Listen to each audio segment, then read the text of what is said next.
여러분, 가정의 달입니다. 여러분의 가정과 또 자녀들 위해 늘 하나님의 은혜가 함께 하시고요, 주님 안에서 늘 행복하시기를 축원합니다. 우리 시편 127편의 젊은 자의 자식은 장사의 수중에 화살 같으니 이것이 그 화살통에 가득한 자는 복되다. 자식들은 화살과 같아서 많을수록 좋잖아요. 근데 그러면 부모들은 활입니다. 활. 휘어지는 활이라는 거죠. 누가? 하나님이 그 활을 잡고 화살을 쏘아 올리는데, 칼리 지브란의 글입니다. 그대들은 활입니다. 그대들의 아이들이 살아있는 화살이 되어 앞으로 날아가도록 그들을 쏘는 활입니다. 활 쏘는 분은 무한의 길이에서 관역을 겨누고 자신의 화살이 보다 빨리 보다 멀리 날아가도록 그대들을 힘껏 당겨 구부립니다. 활이 되어 그분의 손에 당겨 구부러짐을 기뻐하십시오. 우리 옛날에 연세 들면 꼬부랑 할머니가 되잖아요. 몸이 막 꼬부라져요. 하나님의 손 안에서 이렇게 휘어지니까, 여러분, 사랑의 수고와 봉사를 다 하다 보니까 몸도 휘어지고 뼈도 휘어지고, 그러나 부모가 휘어짐으로 자녀들을 더 힘차게 세상으로 쏘아 올리고 영원한 하나님의 관역을 향해서 자녀들을 날아가게 하는, 근데 하나님의 손에 붙들린 활이 되시고 화살이 되시기를 축원합니다. 오늘 어버이 주일이고 어린이 주일이기도 한데, 우리 곁에 어버이, 평생 자녀들을 기르고 수고한, 또 어버이가 없는 분들은 옆에 어머니 같고 아버님 같은 분들을 향해서 한번 좀 축복합시다. 고맙습니다. 감사합니다. 수고 많이 하셨습니다.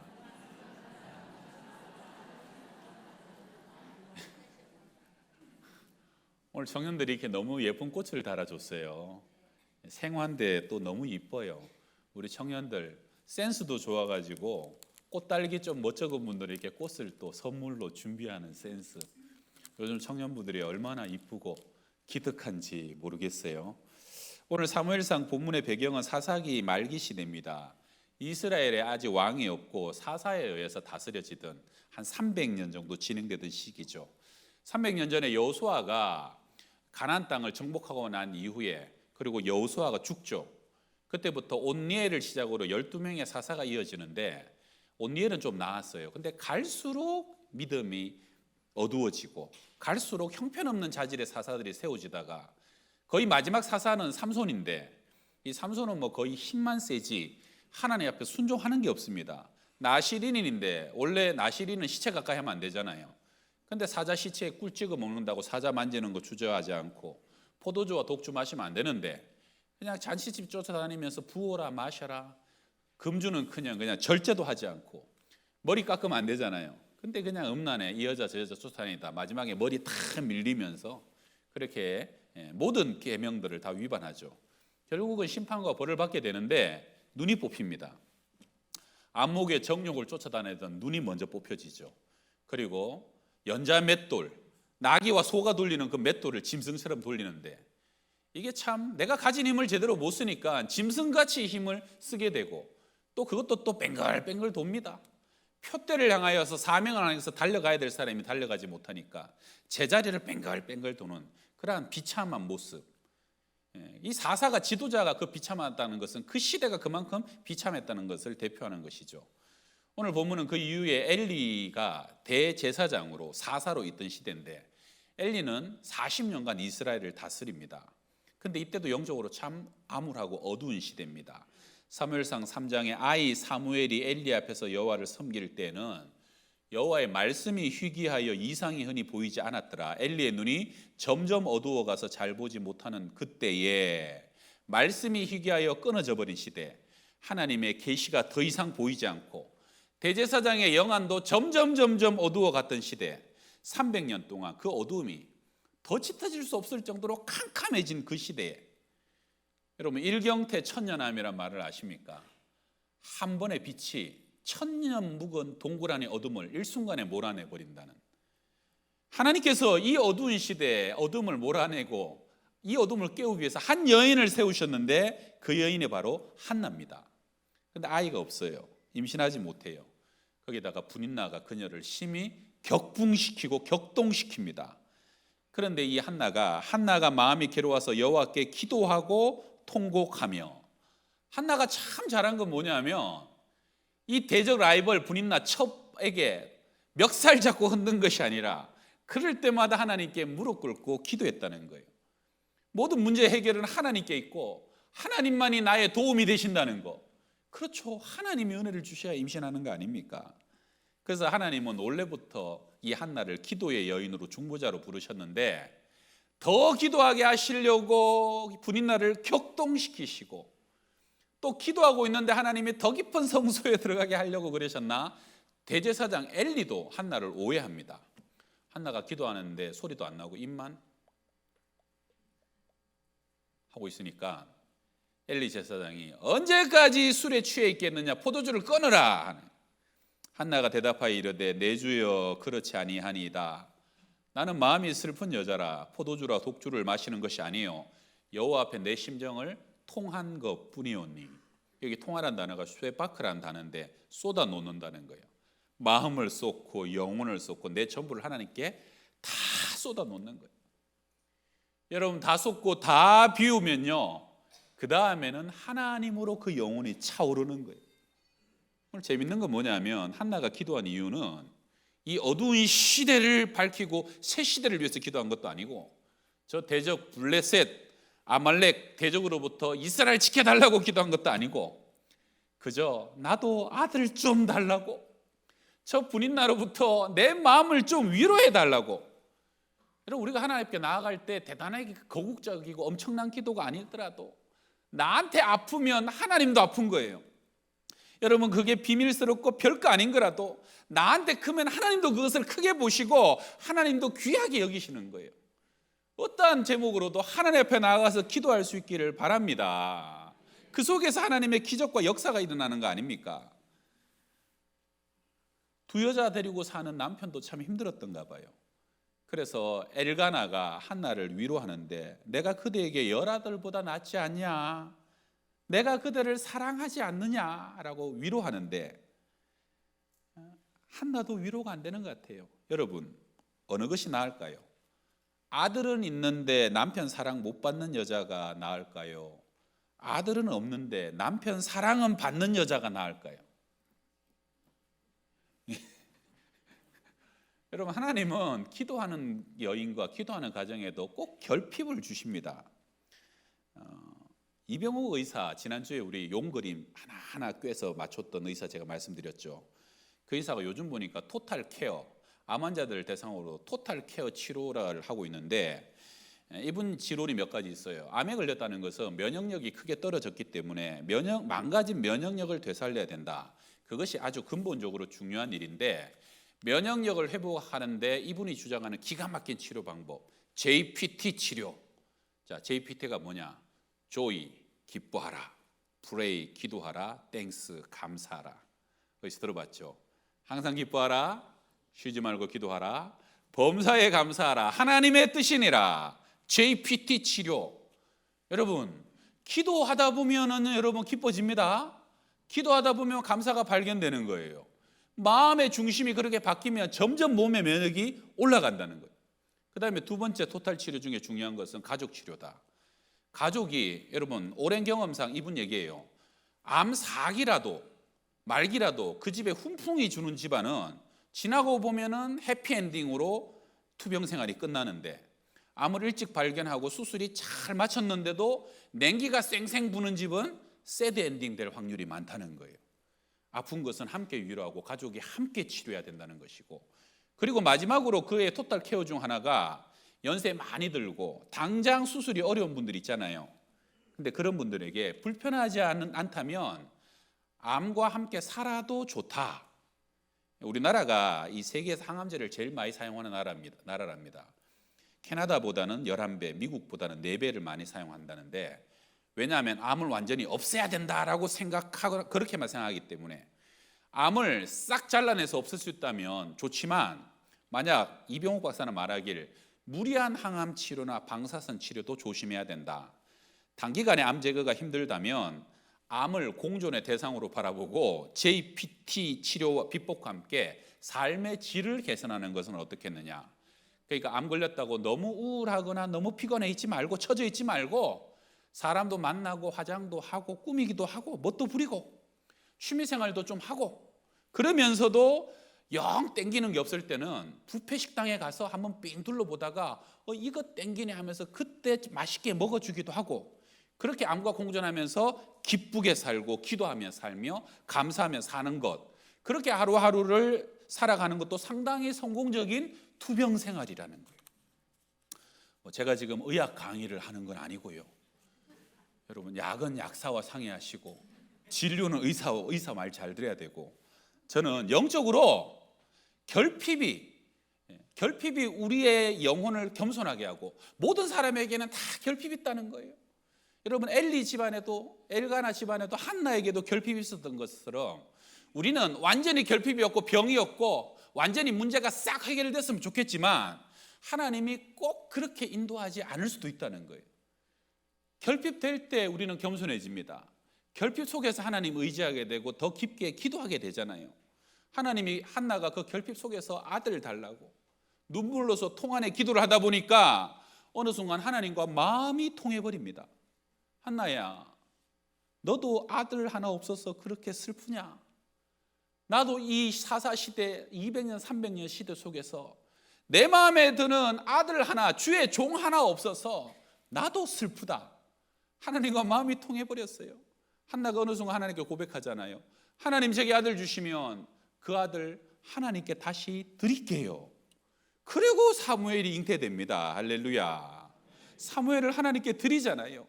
나의 가장 소중한 아들, 그러나 하나님의 영광의 아들, 시대를 살린 아들, 사무엘 드리고 난 뒤에 하나님이 삼남이녀를 선물로 더 주셔요.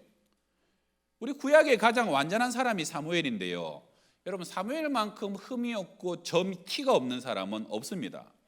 그러면 그 정도로 완벽하고 평생 하나님 위해서 기도하고 하나님의 선신했던 사람이면 건강하고 형통하고 부유하고 모든 복이 넘쳐야 될 것 같은데, 우리가 인간적으로 사무엘도 가만히 보면 인간적으로 그렇게 부럽진 않아요. 젖대고 바로 성전에 들여져 버립니다. 자기 의지 아니잖아요. 여러분, 사무엘이 3장에 보게 되면 어디서 자고 있습니까? 사무엘이 본당에서 잠을 자요. 자기 방이 아니라 하나님의 성전궤가 있는 성전에서 잠을 자요. 여러분 보고 여기 침낭 깔고 맨날 여기서 자라 그러면 좋겠어요? 본당에서 자라 그러면? 그런 인생을 평생 살았다는 거 아닙니까? 그리고 사무엘은 3장에 보게 되면 단에서 브엘세바까지 온 이스라엘이 사무엘은 여호와의 선지자로 세우심을 입은 줄을 알았더라. 걸출한 인물이에요. 단에서 브엘세바까지 전 나라가 저분은 하나님의 사람, 하나님의 선지자. 여러분, 어린 나이부터 그만큼 인정받으려면 얼마나 훈련과 연단을 받아야 되는 거 아닙니까? 사사예요, 선지자예요, 제사장이에요. 삼중주입의 나라를 향한 그 무거운 무게의 짐이 그 어깨에 다 메워지는 것이고, 사무엘은 평생 기도합니다. 그래야 기도로 초대왕 사울을 세우잖아요. 근데 처음 세운 사울이 타락하고 하나님이 사울을 버리는 그 과정을 지켜보는 고통을 당합니다. 다윗에게도 기름을 붓죠. 근데 다윗의 10년간 도망다니는 삶, 다윗도 힘들면 사무엘 쫓아가요. 그러면 그를 또 위로하지만 그 다윗의 삶을 지켜볼 수만 없는, 지켜봐야만 하는 시간들. 그리고 사무엘은 그 사무엘 한 사람의 기도가 나라의 운명을 좌지우지했던 사람 아닙니까? 여러분, 사무엘상 7장 13절 우리 말씀 같이 읽어봅니다. 시작. 이에 블레셋 사람이 굴복하여 다시는 이스라엘 경내에 들어오지 못하였으며 여호와의 손이 사무엘에 사는 날 동안에 블레셋 사람을 막으셨다. 하나님의 손이 사무엘이 기도하는 동안 블레셋이 사무엘 때문에 이스라엘을 침공치 못하도록, 여러분, 이게 사무엘의 영적인 권능이고 또 영적인 책임입니다. 그가 기도할 때 그 한 사람이 가정을 위해서, 민족을 위해서 기도하는 그 한 사람 때문에 하나님이 대적을 막으시고, 여기 누군가 기도하는 한 사람이 기도할 때 공산 땅이 쳐들어오지 못하고 나라가 무너지지 않는 것은 한 사람의 기도의 사람 때문에 가능했는데 그게 사무엘이었다는 거예요. 그런데 사무엘의 유일한 흠이 있죠. 자식 농사를 실패합니다. 자녀들이 뇌물을 받고 판결을 굽게 하므로 백성들이 원망하죠. 더 이상 당신 집안의 통치를 받지 않겠다, 물러나라. 사무엘은 그래서 슬프게 은퇴를 합니다. 사실은 그것도 꼭 사무엘의 잘못은 아니에요. 이유가 있죠. 사무엘은 순회 사역자였죠. 사무엘서 7장에 보게 되면 해마다 벨갈과 길갈과 미스바로 순회하여 이스라엘 모든 곳에서 이스라엘을 다스렸던 사람이 사무엘입니다. 그러니까 집 안에만 붙어 있었던 사람이 아니에요. 자녀들을 신앙으로 가르치고 세우기에는 사무엘은 너무 할 일이 많았던 사람이에요. 또 하나는 사무엘을 보게 되면 여러분 사무엘의 아내 이름이 뭔지 아십니까? 사무엘의 아내 이름이 성경에 안 나와요. 아내 존재도 안 나와요. 아마도 사무엘의 믿음에 필적할 만한 그런 아내가 아니었던 것 같아요. 여러분 우리가 성경에 보게 되면 여자가 믿음이 좋으면 자녀들 믿음이 거의 다 좋아요. 요셉의 밑에 모세, 마리아 밑에 예수님, 한나 밑에 사무엘처럼. 근데 아빠의 좋은 믿음이 꼭 자녀에게 이어지는 건 아니에요. 성경에 보게 되면 사무엘이 대표적이죠. 그러니까 아빠들 너무 믿지는 마세요. 엄마의 신앙과 엄마의 믿음이, 젖먹이는 엄마의 가슴이 아이들에게 너무 중요합니다. 너무 중요해요. 그러니까 사무엘은 은퇴하고 난 뒤에 은퇴 후에 라마 나요 선지 학교를 세우죠. 왜 그랬어요? 아마 사무엘은 자식들이 그렇게 믿음에서 실패한 것이 가슴에 사무쳤던 것 같아요. 그래서 은퇴 이후에는 어린 아이들을 생도로 불러다가 그들을 하나님의 사람으로 키우는 다음 세대 교육에 매진합니다. 사무엘의 그 마지막 하나 결핍마저도 하나님은 새로운 사명으로 사무엘을 사용하셨던 것입니다. 여러분 모든 사람은 다 결핍이 있어요. 내가 병들었다고, 가난하다고, 나는 왜 이렇게 뭐가 안 될까? 나는 왜 이렇게 가시가 빠지지 않을까? 꼭 벌받아서 그런 거 아니고 꼭 죄지어서 그런 거 아닐 수도 있어요. 너무 낙담하지 마시고 하나님은 그 상처 입은 사람을 또 다른 치유자로 사용하시잖아요. 제가 상처 입은 치유자란 책 중에 한 부분을 참 좋아하는 부분이 있는데 제가 읽어드릴게요. 랍비 요시아 벤 레비는 랍비 시메론 벤 오하이의 동굴 입구에서 예언자 엘리야를 우연히 만나게 되었습니다. 그는 엘리야에게 물었습니다. 메시아가 언제 오실까요? 가서 그분에게 직접 물어보시오. 그분은 어디 계십니까? 성문에 앉아 계십니다. 그분을 어떻게 알아볼 수 있습니까? 그분은 온몸이 상처 투성이인 가난한 사람들 가운데 앉아 계십니다. 사람들은 자신의 상처를 한꺼번에 다 풀었다가 다시 한꺼번에 싸매지만 그분은 한 번에 한 군데씩 상처를 풀었다가 다시 싸매십니다. 그러면서 그분은 아마 내가 필요하게 될 거야. 그때 잠시도 지체하지 않기 위해서 나는 항상 준비하고 있어야만 해라고 혼잣말을 하고 계실 것입니다. 메시아가 누구라는 거예요? 자신도 누구보다도 아프지만 누군가를 돕기 위해서 자기의 상처를 한꺼번에 다 풀고 다 치료받을 수 없어서 누군가가 또 부르면 상처 입은 그대로 또 달려가서 그들을 치유해 주기 위해서 그 고통과 아픔과 결핍 속에 여전히 치유자로 살아가는 바로 그분이 메시아라는 거예요. 자, 우리 사무엘상 2장 12절 엘리의 아들들은 행실이 나빠 여호와를 알지 못하더라.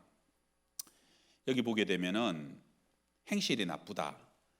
그래서 이 공동번역에서는 이게 망나니로 돼 있고 개역 옛날 성경에는 불량자, 엘리의 아들은 불량자라. 불량배, 여러분 제사장인데 불량배, 성전 안에 깡패가 있다는 거예요. 성전 안에 여인들을, 수종도는 여인들을 성적 놀이개로 삼고 하나님 앞에 드려지는 제사 제물을 자기의 식탐으로 먼저 취하고 막 날 것 먼저 달라. 아주 그냥 성전의 헌금과 이런 것을 도적질하는 아주 형편없는 엘리 아들 홈리와 비나스가 있었죠. 왜? 엘리는 사실은 40년 동안 사사직을 성공적으로 잘 감당합니다. 엘리는 존경받을 만한 사사였어요. 근데 문제는 왜 그런 아이들이 있었을까? 이유가 성경에 나오죠. 여호와를 알지 못하더라. 음식 맛도 알아요. 여러분 정욕과 여러분 색욕도 알아요. 돈도 알고 세상도 알아요. 요즘으로 치면 왜 성공해야 되는지, 왜 공부해야 되는지 그거 다 알아요. 애들이 주식도 알고 코인도 알고 게임의 재미도 아는데 하나님을 모르는 거예요. 그러다 보니까 그 시대의 음란과 탐욕이 점점 성전 안까지 들어가는 거예요. 사실은 성전 안의 거룩함이 은혜의 물결이 세상을 덮고 세상을 물들여 가야 되는데 성전의 영향력이 없고 죽어가니까 세상의 죄가 성전을 쬐어오는데 마침내 제사장의 아들들이 이 음란과 탐욕 가운데 지금 아들들이 죄 짓는데 앞장서고 있는 영적 어둠, 그러한 시대상을 보여주고 있는 것이죠. 언제부터 이렇게 됐습니까? 여호수아가 죽고 난 이후부터 시작된 사사시대 내내 이 현상이 지속되었다는 겁니다. 사사기 2장 10절입니다. 자, 우리 사사기 2장 10절 오늘 주제 말씀인데 같이 한번 읽습니다. 그 세대의 사람도 다 그 조상들에게로 돌아갔고 그 후에 일어난 다른 세대는 여호와를 알지 못하며 여호와께서 이스라엘을 위하여 행하신 일도 알지 못하였더라. 여호수아가 죽고 여호수아와 함께했던 그 세대가 다 죽었다는 거예요. 홍해를 건넜고 만나를 먹었고 여리고성이 무너지는 세대, 하나님을 알고 하나님의 행하신 기적과 능력을 알던 세대가 다 죽고 난 뒤에 그 다음에 일어난 세대를 다음 세대로 하지 않고 다른 세대라고 지금 얘기하고 있어요. 신앙이 흘러가고 이어지고 계대돼야 다음 세대가 되는데, 넥스트 제너레이션이 되는데, 넥스트가 아니라 신앙이 다르고 믿음이 다르고 전혀 다른 종족 같은 다른 세대, 어나더 제너레이션이 일어나 버리게 되었다는 겁니다. 여러분 어떻습니까? 우리 가정의 자녀들과 자손들은 다음 세대입니까? 다른 세대입니까? 여러분이 하나님을 아는 믿음과 하나님을 경험한 그 지식이 내 자녀들에게, 후손들에게 그대로 계대되고 계승되기를 축복합니다. 다른 것은 다 못 물려줘도, 돈은 못 물려주고 집은 못 물려줘도 믿음만큼은 우리 아이들에게 물려주고, 우리 아이들이 더 큰 믿음의 사람, 명문 가문 되는 그런 은혜가 우리 양평동교회 모든 가정에 다 있기를 주의 이름으로 축원합니다. 사무엘은 달랐어요. 사무엘도 엘리 집안에서 사실은 자랐어요. 그 집안은 입양된 거나 다름없었어요. 근데 어떻게 사무엘은 그 시대 속에, 그런 집안 속에 달랐을까? 비결이 오늘 성경의 2장 26절입니다. 자, 이거 같이 읽어봅시다. 아이 사무엘이 점점 자라매 여호와와 사람들에게 은총을 더욱 받더라. 사무엘은 하나님의 은총, 은혜 속에 머물렀습니다. 우리 창세기 6장에 그러나 노아는 여호와께 은혜를 입었더라. 여러분, 세상이 죄로 관영하여 심판할 수밖에 없는데 은혜 입은 노아를 음란과 세상 죄가 못 삼켰어요. 은혜 입은 노아와 그 가족과 그 방주를 홍수의 심판의 물이 삼키지를 못했다는 거예요. 덮지 못했다는 거예요. 어떠한 죄도 은혜는 못 삼킵니다. 은혜 입으면 세상을 이기고 죄를 이기는 거예요. 다 심판받고 지옥 들어도 은혜 입은 그 사람만큼은 구원받는 마지막 한 사람, 한 가족, 세상을 새롭게 주의 뜻을 이어가는 남은 자가 되는 것, 하나님의 은혜가 가능하다는 거예요. 예수님 보셔요. 예수님의 30년, 공생애 전에 30년 시절을 압축한 말. 자, 읽어봐요. 예수는 지혜와 키가 자라가며 하나님과 사람에게 더욱 사랑스러워 가시더라. 2장 40절입니다. 아기가 자라며 강하여지고 지혜가 충족하며 하나님의 은혜가 그의 위에 있더라. 할렐루야. 여러분, 자녀들을 위해서 기도할 때 반드시 하나님, 우리 자녀들 머리 위에 하나님의 은혜가 머물게 해달라고 기도하시길 바랍니다. 다른 건 없어도 하나님의 은혜를 사모하며 은혜를 갈망하고 그 은혜와 동행하는 아이들, 얘야 하나님의 은혜를 구해야 된다. 은혜로 사는 것이다. 은혜로 구원받는 것이다. 은혜 받아야 죄를 이기는 것이고, 네가 아무리 능력 있고 실력 있고 성실해도 은혜가 네 길을 열어주고 은혜가 너를 온전히 세워줘야만 세워지는 것이다. 이것을 우리 아이들에게 가르쳐야 됩니다. 여러분, 은혜로 서는 줄 믿습니다. 은혜는 원칙적으로 이유가 없어요. 그냥 공짜로 주시는 거예요, 값없이. 그래도 은혜 받는 딱 하나 이유가 있다면 겸손입니다. 자, 야고보서 4장 6절 읽어봅시다. 시작. 그러나 더욱 큰 은혜를 주시나니 그러므로 하나님이 교만한 자를 대적하시고 겸손한 자에게 은혜를 주신다 하였느니라. 아멘. 하나님이 교만한 자를 대적하시고 겸손한 자에게는 은혜를 주신다. 여러분, 이 겸손이 뭡니까? 하나님, 나는 하나님 없이는 하루도 살아갈 수 없고 다른 거 아무것도 없어도 하나님만 계시면 됩니다 하는 것, 그것이 영적인 겸손입니다. 그래 하나님을 사모하고 하나님을 귀히 여기는 것. 근데 엘리의 자녀들은 달랐어요. 이 소년들의 죄가 여호와 앞에 심히 크면 그들이 여호와의 제사를 멸시함이었더라. 여러분, 엘리의 아들들의 죄는 뭡니까? 예배를 우습게 알고 예배를 가볍게 아는 거예요. 여러분, 죄송하지만 아이들 망하는 길이 있어요. 예배 빠져도 괜찮다. 매주 드리는 예배니까 꼭 교회까지 가야 되냐? 갈 수 있는데도 가지 않는 거, 드릴 수 있는데도 드리지 않아도 된다는 거. 여러분, 예배는 마음과 생각과 뜻과 정성을 다해서 드리는 거예요. 나의 일주일의 첫날을 하나님께 드리고 하루의 첫 시간을 하나님께 드리기를 원하고, 내 삶의 전부를 옥합을 깨뜨려 드린 것 같이 하나님께 드림으로 나의 모든 것이 하나님 것이지만 그 중에 이 첫 번째 것이라도 하나님 것임을 인정하는 그 마음으로 주님을 만나는 거, 그게 예배 아닙니까?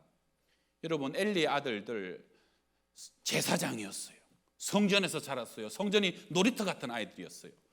그러나 그들이 제사와 예배 우습게 알고 가볍게 하니까 망하는 거예요. 망하는 거예요. 제가 전에 한 몇 년 전에 어느 고3 엄마가요, 아이가 공부를 이것저것 다 잘하는데 한 과목만 좀 떨어지는 거예요. 몇 달 안 남았어요. 그래갖고 마치 목동에 그 과목을 너무 잘 가르치는 선생님이 있다 그래서 거기를 찾아갔더니 마침 딱 1시간 한 자리가 빈 거예요. 너무 잘 됐다고 등록하려고 했더니 그 시간이 주일날 그 애가 예배 드리는 시간이에요. 그러니까 엄마가 머뭇머뭇하니까 그 직원이 뭐라 그러냐면, 뭘 머뭇거리세요? 지금 안 하면 오늘 바로 나가는 자리예요. 그리고 애가 고3인데 일단은 대학 들어가고 그 다음에 예배 드리면 되지 뭘 망설이시냐고 직원이 그랬어요. 근데 이 엄마가 뭐라 그랬냐면, 고3이니까 더 예배 드려야죠. 그리고 애를 데리고 나와버린 거예요. 그랬더니 얘가 나오면서 황당해가지고 애가, 그런데 그에게 메시지를 주는 거죠. 어떤 것과도 예배는 바꿀 수 없는 거라. 네가 비록 대학을 떨어지는 한이 있더라도 하나님께 드려야 될 예배를 드리는 거예요. 여러분, 그것이 사실은 그 아이들에게 큰 메시지가 되는 거예요. 결정적일 때 부모가 뭘 소중히 여기고 뭘 귀히 여기는가. 그러면 마침내 그 아이는, 오늘 말씀에 여러분 사무엘상 2장 30절 보세요. 하나님을, 나를 존중히 여기는 거.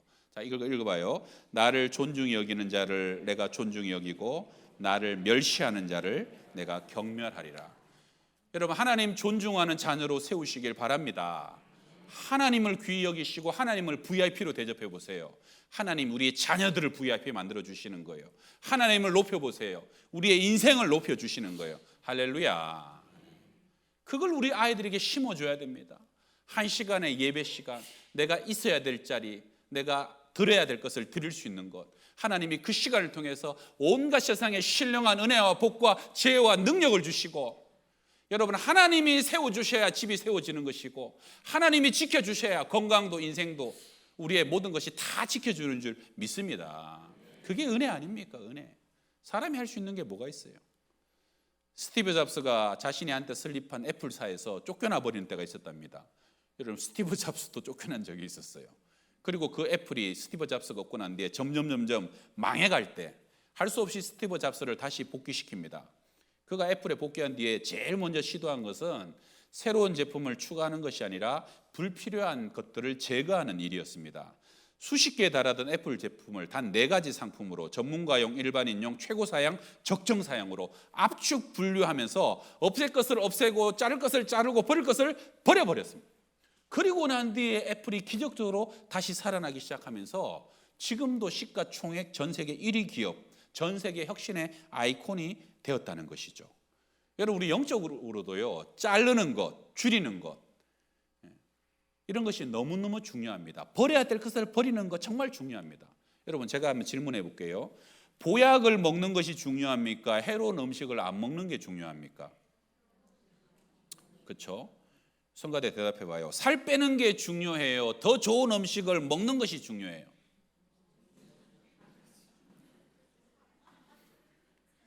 살 빼는 게 중요하죠. 살 빼는 게 이 시대는 살을 빼야 되는 거예요. 아내들 한 번 대답해요. 대답해요. 남편이 내가 원하는 걸 해주는 게 좋은 거예요? 내가 하지 말라고 하는 것 좀 안 하는 게 좋은 거예요?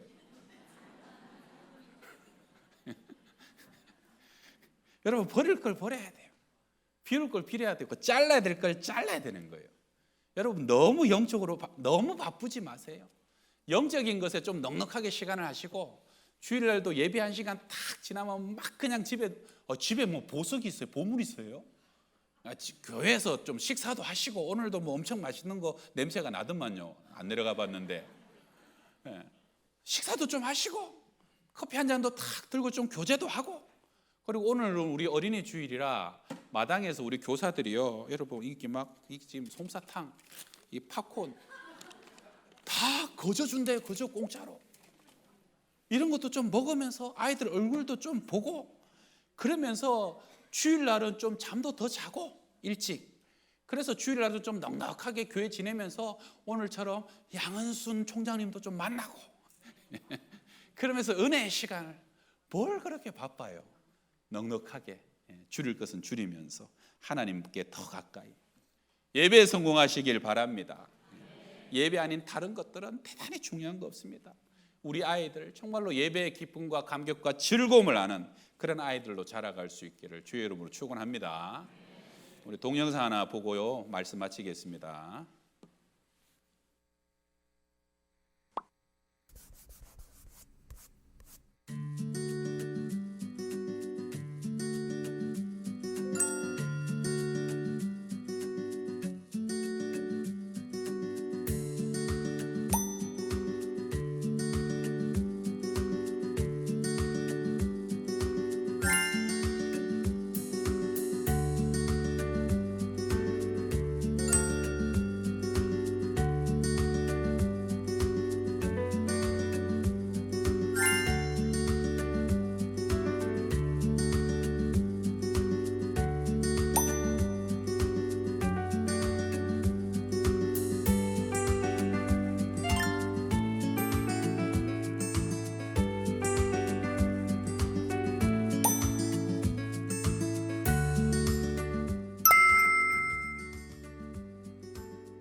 가족이 함께 예배 드리는 게 좋았어요. 하나님과 예수님을 생각하니 행복했어요.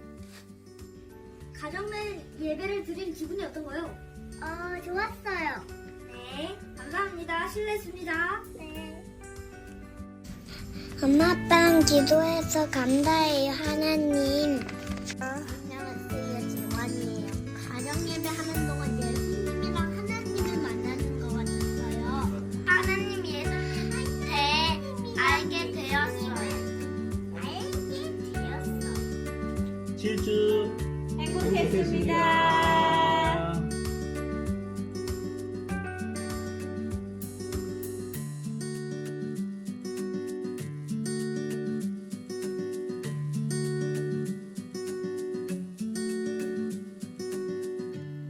우리 기도하겠습니다.